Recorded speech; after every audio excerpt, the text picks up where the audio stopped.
It was terribly cold. Snow was falling, and darkness was gathering on the last evening of the year. Through this bitter cold, a poor little girl walked barefoot through the streets. She'd had slippers when she left home, but they were huge hand-me-downs from her mother.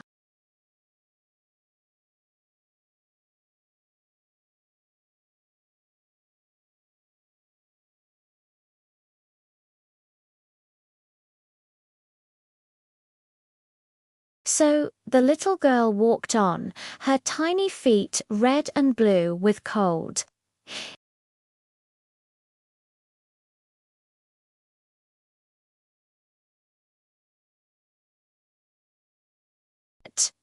No one had given her a penny. She was a picture of sorrow, shivering with cold and hunger.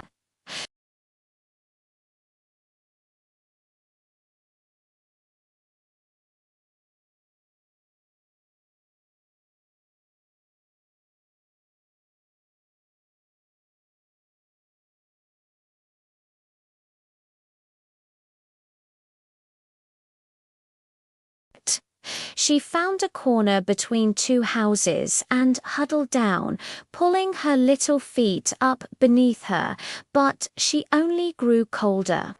She couldn't go home. She hadn't sold any matches, hadn't earned a single coin. Her father would surely be angry.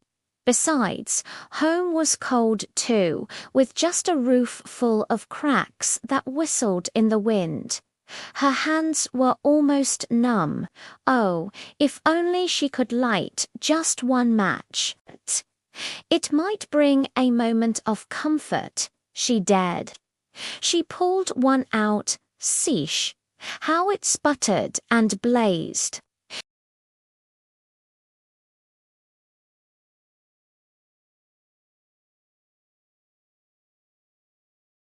It seemed as if she were sitting before a great iron stove with polished brass feet and ornaments.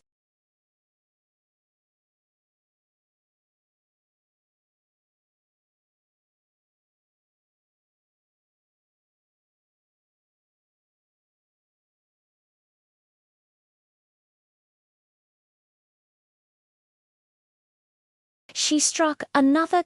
It flared up, and where its light fell upon the wall, the brick became transparent like a veil. She could see right into a room.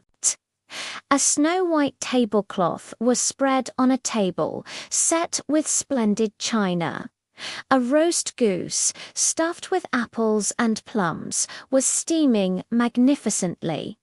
And then the most amazing thing happened. The goose hopped down from the platter and waddled across the floor, right towards her. But then the match went out.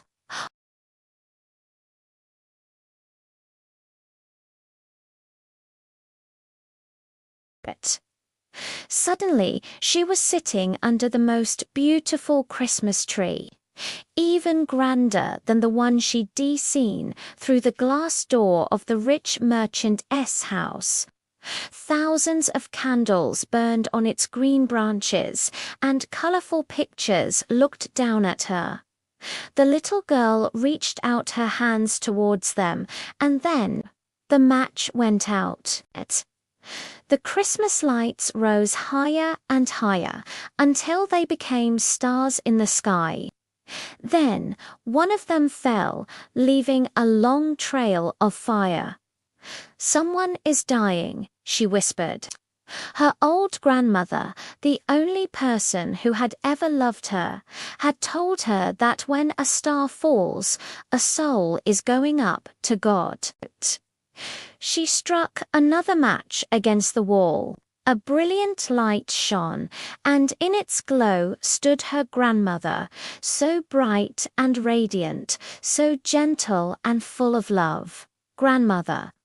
The little one cried, "Oh, take me with you.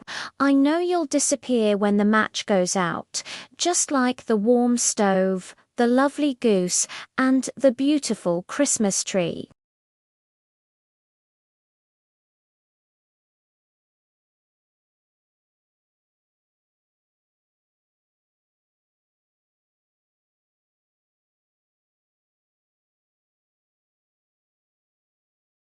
Her grandmother had never looked so beautiful, so tall.